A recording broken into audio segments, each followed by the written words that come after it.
Welcome to the Shower Epiphanies podcast, where we explore your hidden thoughts and desires, revealing your greatest drop the soap moments. The need to have closure in any given situation is sheer human nature. And when it comes to romantic relationships, this desire skyrockets. Has your previously failed relationship left you in immense pain? It's not uncommon for people to shy away from a new relationship after their first one fails miserably. The fear of the unknown makes them hide in a shell to prevent any future heartbreak. Relatable? Despite wanting to love and be loved, you can't take the plunge if your mind and heart are still locked somewhere in the past. Maybe you aren't aware of the power of releasing the past, or perhaps you don't know how to do it. Art Costello in his online course teaches the art of moving on from bad places to happier, more stable ones. This course can change your life for good, helping you beat all kinds of negativity on the road to eternal bliss. Sign up now before the gloominess gets the better of you at expectationacademy.com. Now here's your host, Art Costello. Welcome to the Shower Epiphanies podcast. Today, I am just honored to have Makena Sage on the show. Makena began participating in her mom's personal development seminars when she was 7 years old and helped train them by the time she was 12. After earning her degree in international marketing, Makena spent 6 years helping top experts, authors, and coaches create millions in revenue with authentic copy and online marketing strategies. She had it all, a thriving six-figure business and a great life. Yet, as some of us all know, something was missing. After nearly burning out on multiple occasions, Makena realized it was time for a change. She wanted to do work that truly fueled her soul and her bank account. Makena went on to create Lumina Life with her mom, mentor Makena Sage, a global consulting retreats company that supports women and men who love them to design successful businesses that are truly bring them alive. Her personal passion is helping go-getter women master the dance and go mod and flow mode. Go mode and flow mode. So they can create big results without burning out. Makena lives in Austin, Texas with her partner, Sunny, and travels frequently for work and fun. Welcome to the show, Makena. It's great to have you on. Thank you. Thanks so much. Tell us about this exciting life you lead. I follow you on Facebook, and I know that you are really a go-getter and you really care about people and you do some really great work. How Makena came to be this awesome person? Oh, thank you so much. That's really, really kind. Yeah, I mean, you just read a little bit of my story. I grew up in the personal development world, and that wasn't really something that existed much when I was younger. There were a few people doing it, but my mom's been coaching since 1986. And leading retreats and training coaches since the 80s. And so that was our upbringing. And at the time, it was very unconventional. Now it's like people are like, oh, this is what a lot of people are starting to do and they're excited about. But we were homeschooled. We were splitting our year. We were traveling. So we had a retreat center outside of Austin here and Spicewood. And then we would go to Hawaii and do trainings there and to Europe. So we, like I said, homeschooled, we had to live in nanny. It was just this really interesting, I mean, normal to me at the time, but very unconventional for the rest of the world kind of life. But in that, we were really encouraged just kids to explore what we were passionate about, because that was a big part of my parents' work. So the core of their work is around aliveness and what brings you alive. I mean, there's many different facets, of course, but designing a life and a business that really fits for you, where you're in your function and you really feel that kind of energy and aliveness. So in that, they encouraged each of us to explore what we were passionate about. And for me, from a young age, that was being in my mom's seminars. So participating, as you said, at age 7, I thought nothing of it because they treated us like people, not like kids. They really allowed us to be who we wanted to be. And so I just thought it was perfectly normal that I was in there with all adults and was just fascinated by that work when I was younger. And then fast forward to college age. And at that point, I'd say coaching started to really become hit the mainstream around when I was starting to get ready to go to college. It started around then. Now there were, of course, people doing it before that, but that's when it was starting to go online more and things like that. And so that was great because before, when people would ask what my parents did and I said coaches, they'd be like, are they football coaches? By that time, I was really going through the stage, as many teenagers do, of just wanting to be normal. And kind of like I say, I rebelled against my upbringing, which many of us do. But for me, that looked hilariously different than for most people. For me, like rebelling looked like, I'm going to go get a corporate job. I'm going to live this normal life. I just want to fit in with other people and not have this like crazy unique experience. That's what led me on to go to business school. I did really well on paper, and this became a little bit of a theme for me. I did really well on paper in school. I graduated cum laude, and I was really involved on campus and won a bunch of awards, but I was pretty deeply unhappy in many, many ways. And it really came from me making this choice I see now from my head instead of from my heart and what really was in alignment for me. So I chose a school that was very traditional and conservative and just not really a fit for who I am. So again, it was great in so many ways. I don't regret it, but it really took me away from alignment, I would say, with my true self and what I really desired. And so I went and kind of put myself in the box for a little while and don't regret it whatsoever. But it was this experience of graduating from school and going like, oh my gosh, I'm really not happy. And I don't think I can go down this path that I thought I would go down of going into the corporate world and so on. So I ended up moving out. It's a long story, I apologize, but I ended up moving out to California and starting my first business 6 months later, because I just knew that I wanted to be able to travel and I wanted to be able to live life on my terms again. And so I did. I started to build my life on my terms in many, many ways. And my first business was just a wonderful opportunity to work with the people that were doing the work that I was passionate about. So all my clients were speakers and authors and experts that were doing life-changing work in the world. I called my former business Online Marketing with Heart because that was it for me. It was like, how do we take these amazing tools of marketing and messaging, which happens to be just a natural kind of gift of mine, and how do we use that to magnify really life-changing work in the world? And so I did that for many years, but as you shared, in that short bio, I was really burning out much of the time. Just went into this paradigm of kind of masculine, go, go, go. We call it go mode. And even though I was getting more and more aligned in other areas of my life, I still had really lost sight, of who I really was, of my flow mode. And there's just so much more I wanted to do. So that's what led me to what I do today. So I really find it fascinating because there's so few people that I've ever met that had the kind of childhood influences that you had by being around people that were really in tune with their spirit and their soul and all of those things, and you hearing about it. Yeah. When we were influenced like that, the thought goes through my head because I'm so into expectations and stuff and epiphany. Yeah. Can you identify a time when you thought that it really was your expectations started to form and how it formed, or did you just kind of flow into it? Yeah. So expectations, it's an interesting question. So I think when I was younger, I was given, like you said, the really unique opportunity to really dream and see whatever it is I wanted in life. And that's the epiphany. Epiphany. That was really a gift. See that now. But I always share for people that just because I had that, this is great to know. Just if you think about the hero's journey, right?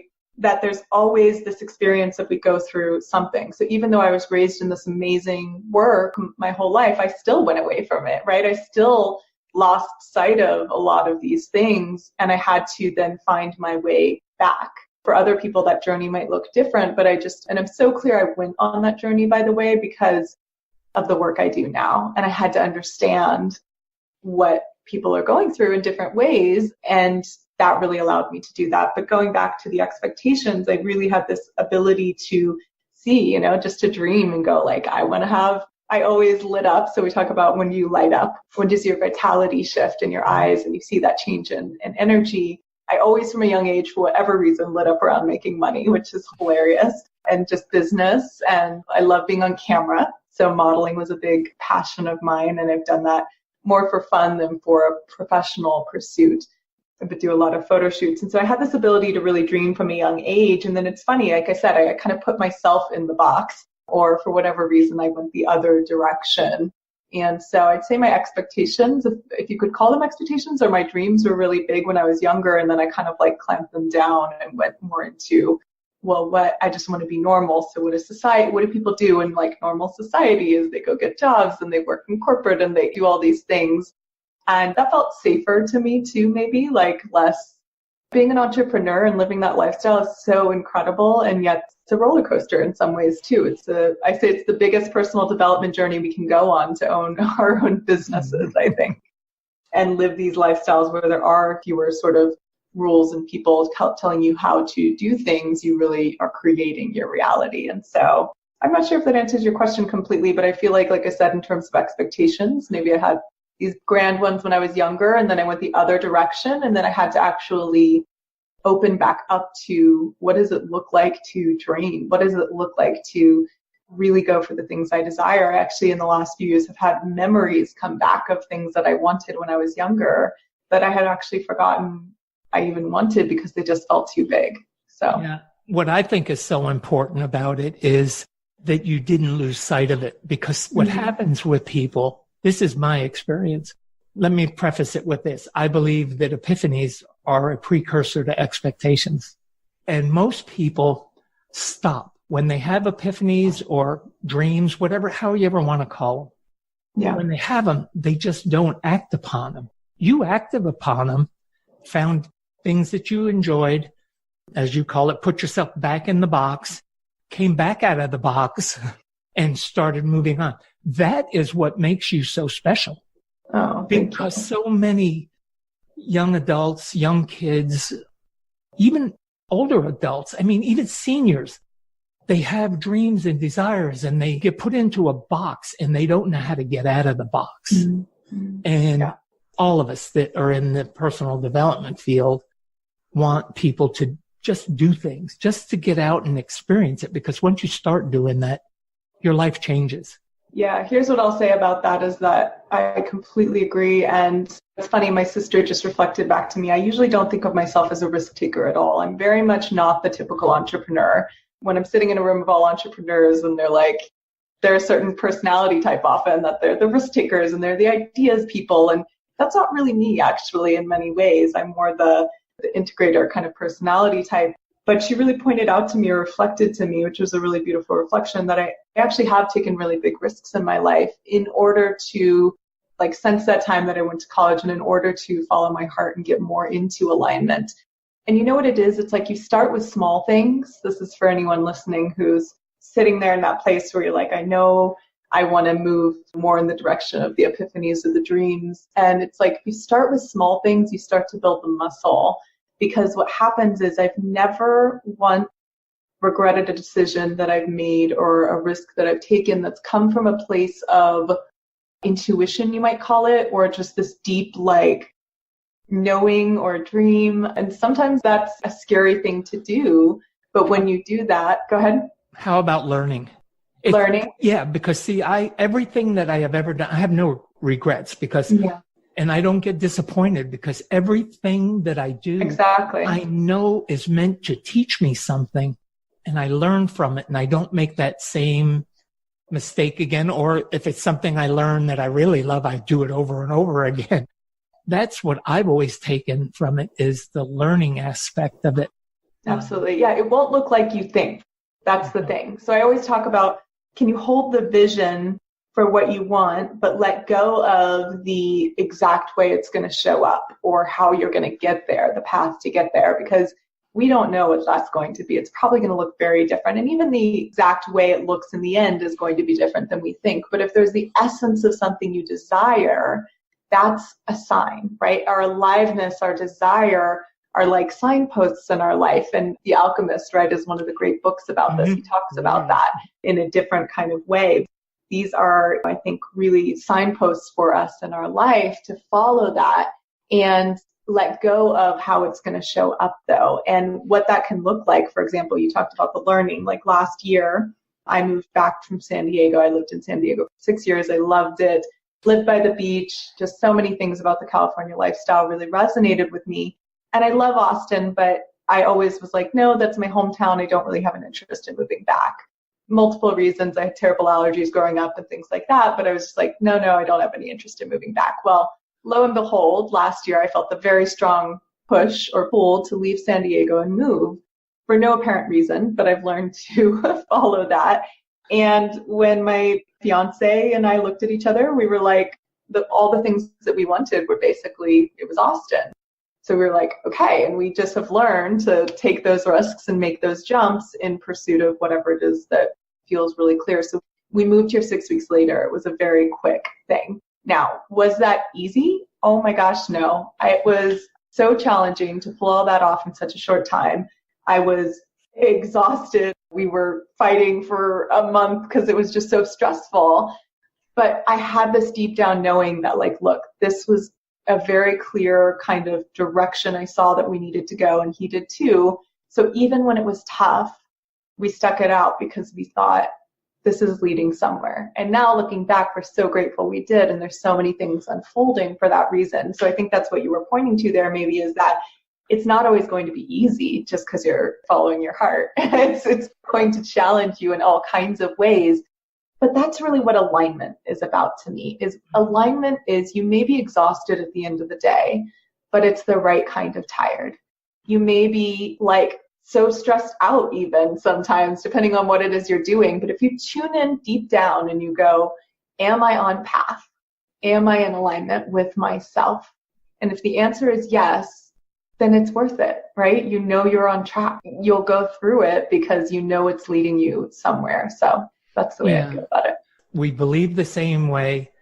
It's just different terms, because I use faith. Because I think when you have faith, and I don't mean in the religious sense of your denomination or how you believe that way, but faith in just knowing that everything's going to be all right at the end of the day. Now that's being in alignment, and you are exhausted and your mind is worn out and your body's followed right behind it. And you've made all these big changes, but you know you've done the right thing, and you're going to have faith in that it's all working out for a purpose. Yeah, or if you need to make a change, you make a change. So when we work with women, so now I own a business with my mom. We do coaching and retreats, as you mentioned, and we work with women. Before I was doing marketing strategy, and then I saw that there was missing piece, which is this piece of what we call alignment and aliveness. So when we work with them, it's really looking first at what kind of life and business or career do you want to be building, and making sure that that is in alignment with who you are and what brings you alive and your unique genius, right? So once we do that, then we can go into the strategy, then we can take the action steps to be there. But sometimes there is a change that has to happen, right? We might have, it's different when it's coming from the mind, like I said, going to get the corporate job for me versus the truth of who I am and what I'm here to do in this world, which is the work I'm doing now, right? Or at least that's a piece of it. So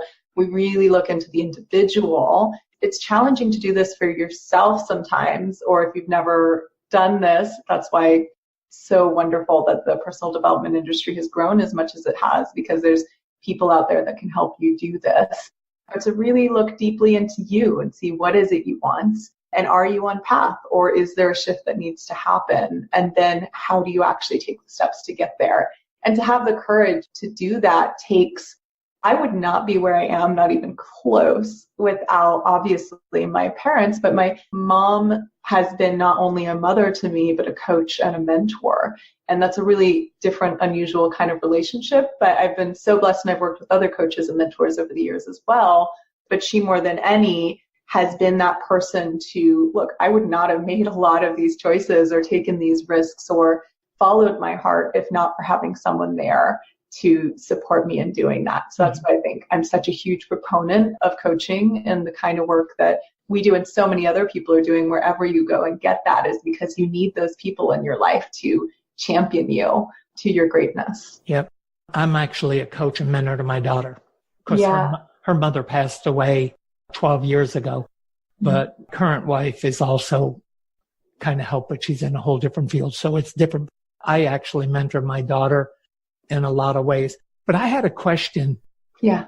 Do you think that alignment is different for males versus females? And I'm only saying this in the sense that men are raised to be providers and go-getters and all that. It hasn't only been to maybe the last 2 generations of women where they've really taken and become self-sufficient. Yeah. And not as dependent on men. And if you think that that's true, why do you think that there's such a difference for men and women in alignment? So I understand what you were saying about the differences and what's changed in the last 20 years, but I didn't get the connection to the alignment piece. Well, I think men have an easier time aligning with career things. I think they have a harder time aligning with personal development and growth and that kind of thing. So maybe I'm answering. Yeah, maybe it helps if I describe or define alignment a little bit more the way I experience it. To me, alignment is we all have what I feel is a kind of a blueprint or something within us, and that is completely unique. You could be a man, you could be a woman, you could be whatever, but you come into, who knows if you come, I don't have a strong, in whatever your belief system, if you come in, if you're born with it or whatever might be happening there. But I feel that we have this kind of blueprint or these clues inside of us. Expectations. Our best life. And so to me, alignment is being aligned with that version of yourself and whatever path is going to help you live out your best possible life.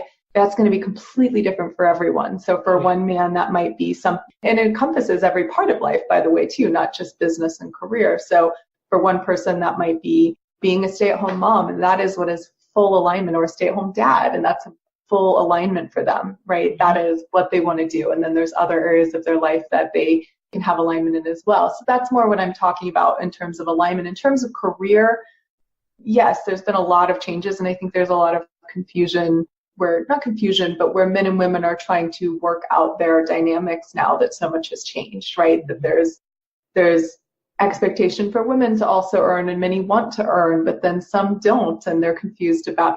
There's definitely some interesting things going on there. I love to talk about go mode and flow mode because I find that there's this narrative or a lot more understanding coming around into the mainstream around masculine and feminine energies is a lot of the time the way people describe it.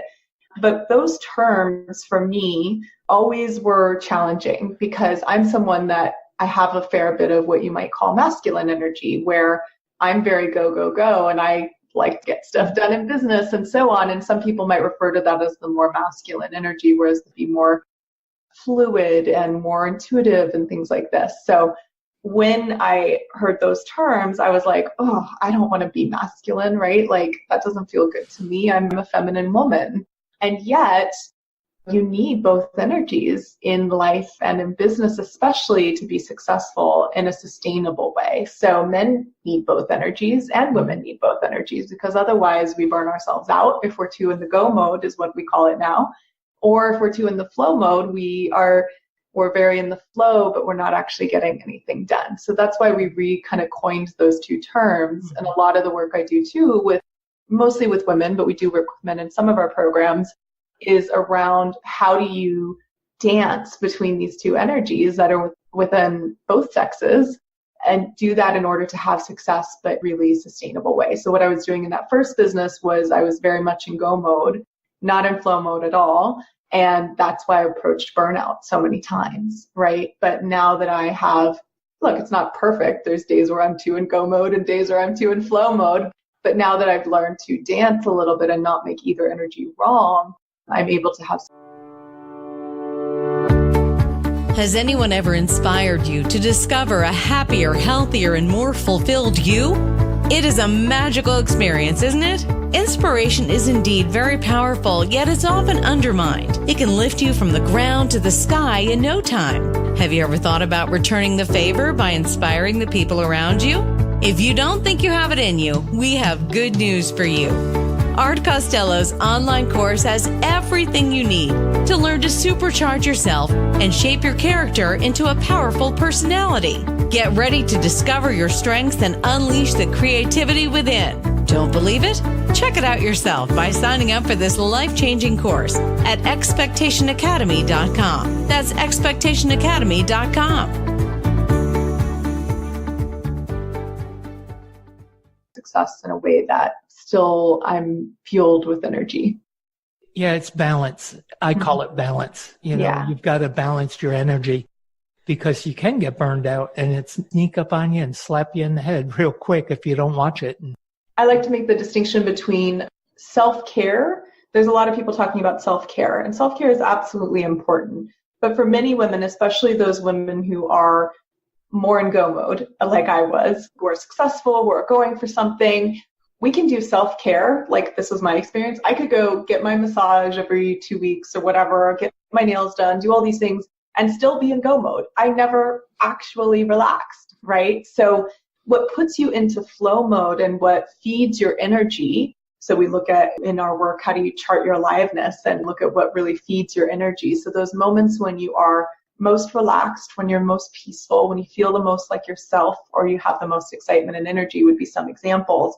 That is different for everyone. So that's why the core of our work is so much around the unique individual, as opposed to male or female or whatever it might be. It's really around looking deeply into you. So the things that relax you, that refuel you, are going to be different for everyone. So I like to make that distinction because sometimes people go, oh, to be in flow mode, I should go like get more massages, and it's like, well, if that's really the thing that resets you. But for me, for example, I love to read fiction books.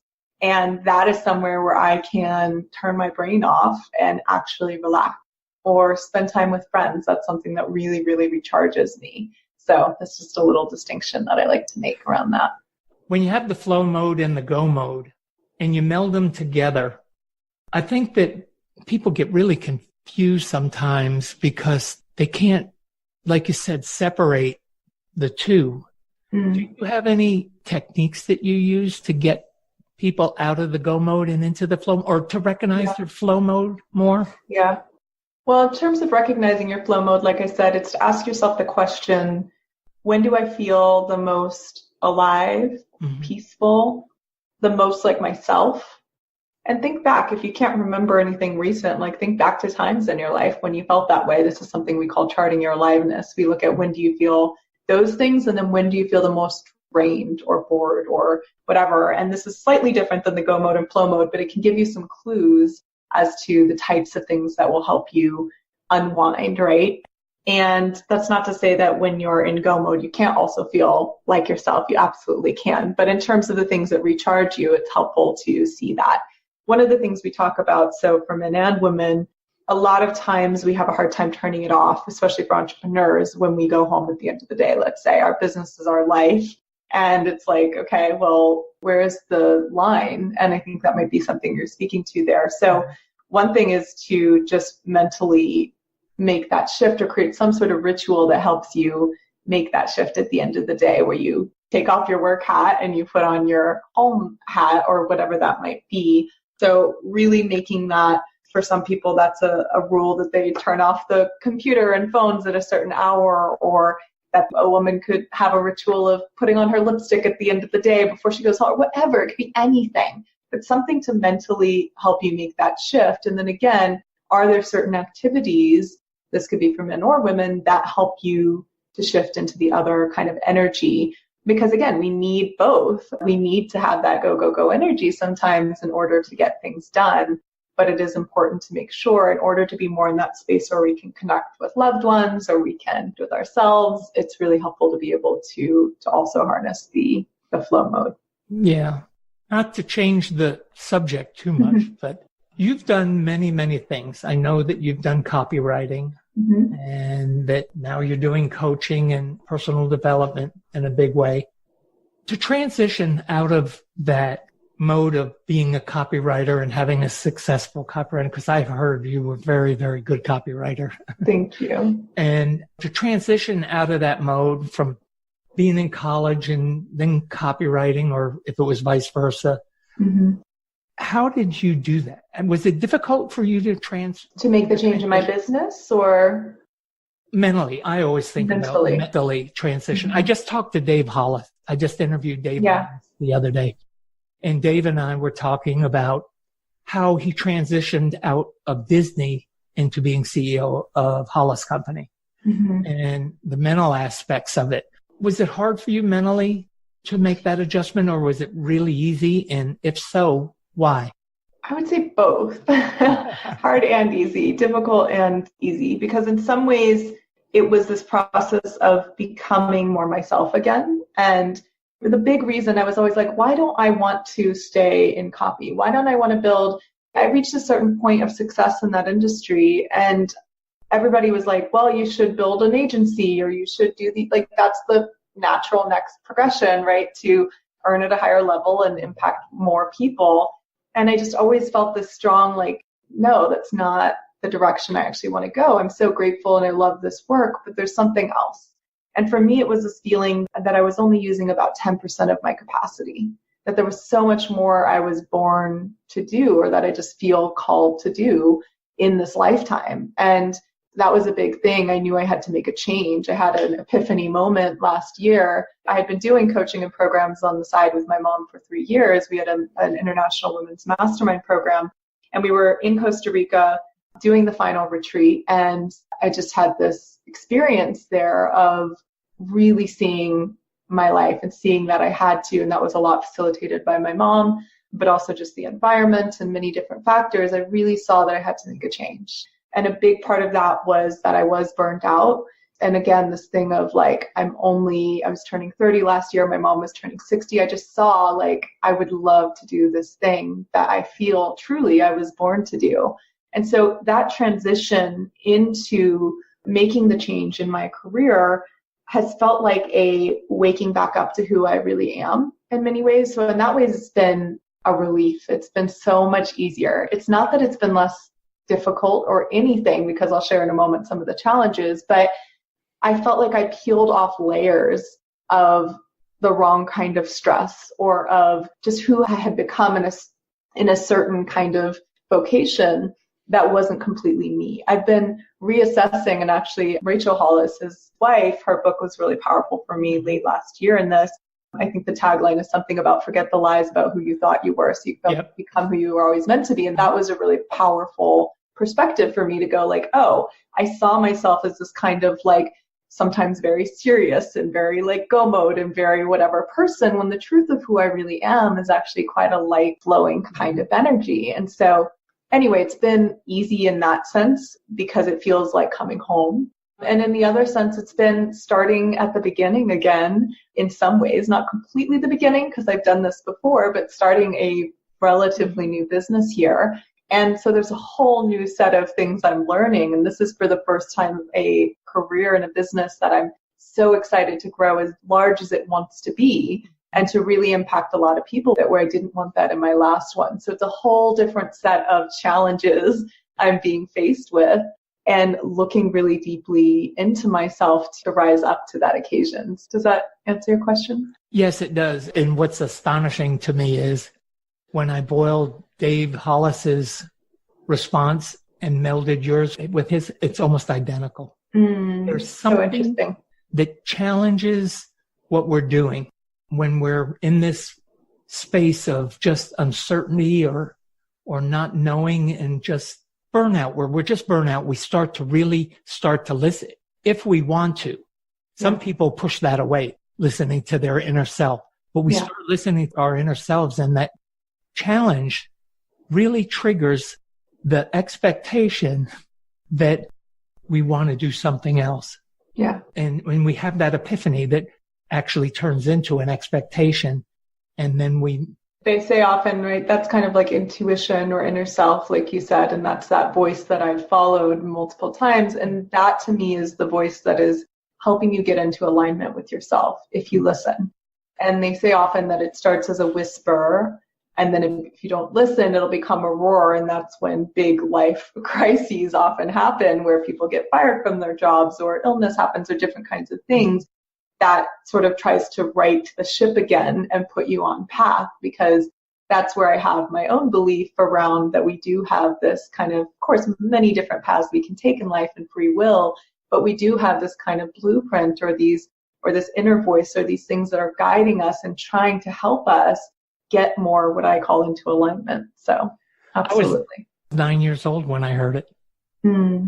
I was in a situation that was just absolutely brutal at 9, and feeling alone and abandoned, I went to the top of the hill and lay down my back and had a conversation with God in the universe, whatever you choose to call it, and heard this voice inside of me that just said, just be faithful, just do the right thing. And I have lived that since I was 9 years old and have gotten through the Vietnam War, the loss of my wife 12 years ago to ovarian cancer. It's what has propelled me all the way through. So gives me chills. And when I think and hear you speaking, it just really, the way that you present it and the way that I present it, I think are very similar. We just use a lot of different terms. Absolutely. But I'm going to change the subject again because I got to ask you this because we've got just a little while to go and I don't want to miss it. I know that you're doing a milk cleanse. I just finished. 21 days. Tell me about this because I've never heard of a milk cleanse. Yeah. Well, I've done a lot of different things in the pursuit of better and optimal health. And that journey really started a few years. I mean, my mom's always done a lot of different eating plans. We shopped at Whole Foods for the time I was really young. So health was always kind of a conversation in the more holistic sense in my world. But a few years ago, I started having some minor and chronic sort of different issues.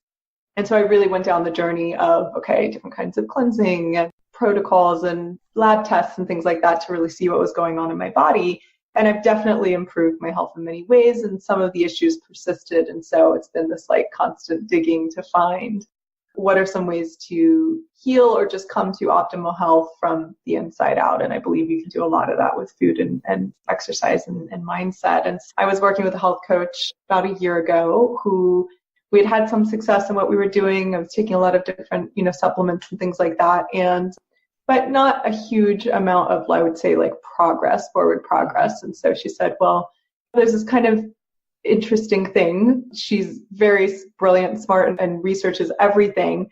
But she was like, I don't really know why it works, but I've had a few clients try it. I heard about it and they've tried it and it's just been creating incredible results for them. And the only publications or information out there about this is from the 1920s, early on in the last century. And they were using it for all kinds of things. So raw milk only, no food. And you would do this for an extended period of time, at least 3 weeks or so. And it was supposedly healing all kinds of illnesses and things like this. And so I just thought, well, okay, I'm going to try this. It sounds more doable to me than just extended juice cleansing, which I've done for a few days, but you're hungry and your blood sugar is all over the maps. Anyway, I finally got around to it this year and it was really great. My sister is also doing it right now. She's had an infection in her mouth clearing up that she hasn't been able to get rid of. I've similar results with someone else that had an infection in their mouth they couldn't get rid of. A friend of mine who also did it, her seasonal allergies pretty much disappeared. I experienced really great energy. Many people eliminate parasites. So there's all kinds of interesting benefits. So it was really, really good and much easier to do, I would say, than any other kind of juice cleanse or something like that I've done, because I was drinking about 2,000 calories worth of milk a day. And for whatever reason, and you get all the nutrients and everything you need from that. So that was my latest experimental thing. I used to go drink milk straight from the cow. Nice. Yeah. The healthiest way. Back in the 50s, we hand milked right out of the udder or directly into a cup, and I drink the warm milk because I love it. They pasteurize most milk now, but you can still get it in Texas anyway from farms, and just has a lot of good bacteria and other things in it for the body. So, yeah. My next question. I like that fun random question there. See what's next. Next. I love your name, Makena Sage. Thank you. Who named you? My mom. Makena is a beach on Maui, where I was born. Mm-hmm. So she talked to a lot of the local people before she named me. It has different meanings. I believe it means abundance, and it also means mourning, as in sadness, but a positive kind of mourning. So she did a lot of, asking before she gave me that name. But yeah, it's a beautiful beach in Maui near Wailea. That's what I was named after. And then obviously my last name. Yeah, there's so much power in a name. You know that? I mean, when I first saw you and had the pleasure of getting connected with you, I just thought, Makena Sage, what a name. It's so beautiful. I mean, there's just something to it. In the research that I've done, we live up or tell we're tagged. And when you have a name that beautiful, I think that it just flows into how your personality develops. Oh, and I've noticed I'm a words of affirmation person, and you've given me so many in this interview. I feel so overflowing. So thank you. No, it's really true because I'm big into labels, because we live up to the labels that we're given. So names fall into that category of tags.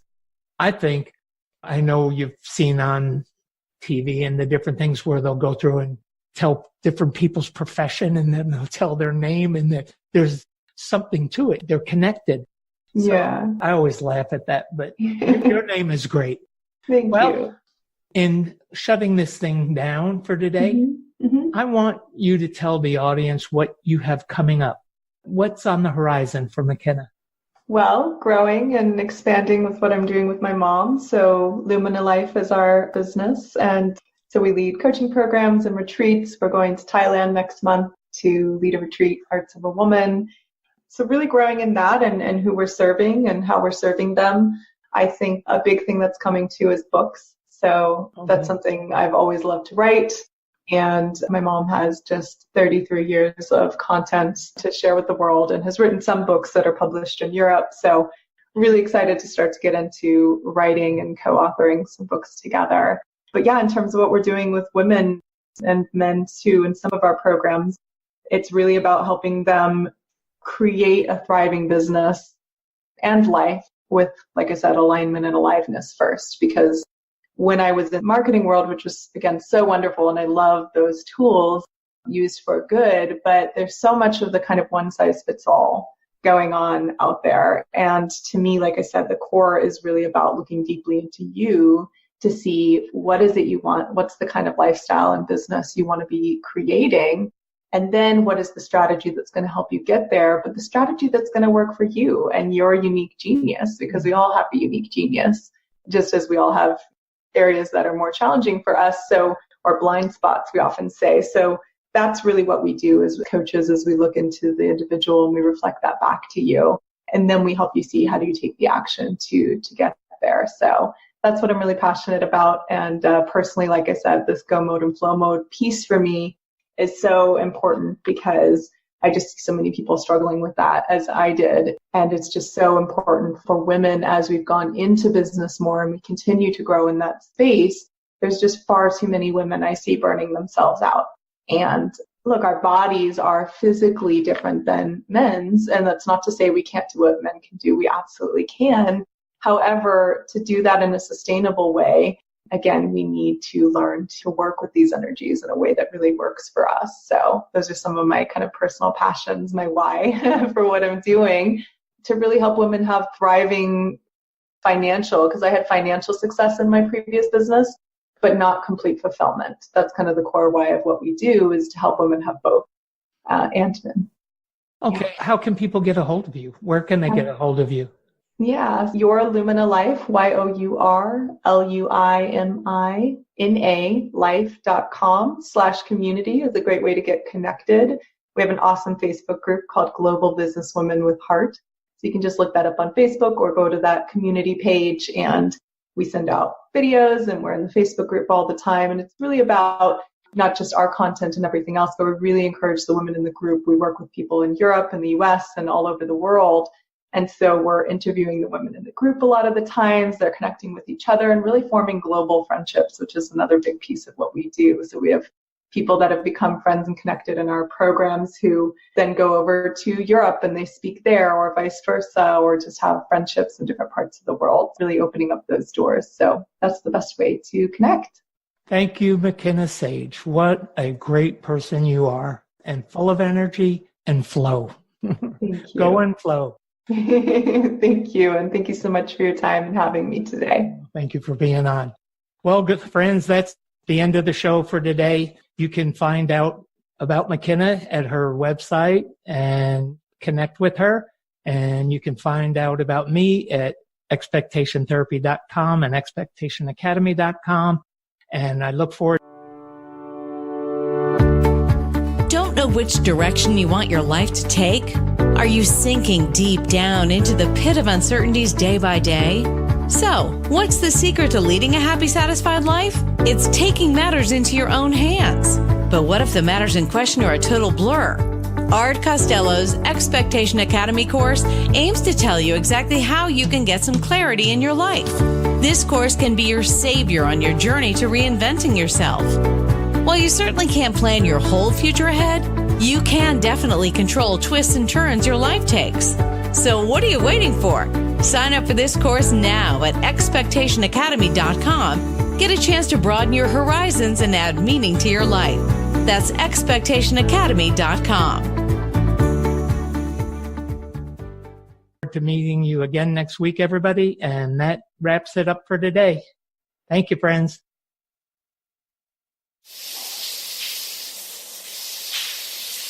Thanks for listening to the show. Drop us your comments and questions with what you want answered on the show. You can subscribe on iTunes and Binge Network. You can also get more information on the website, expectationtherapy.com.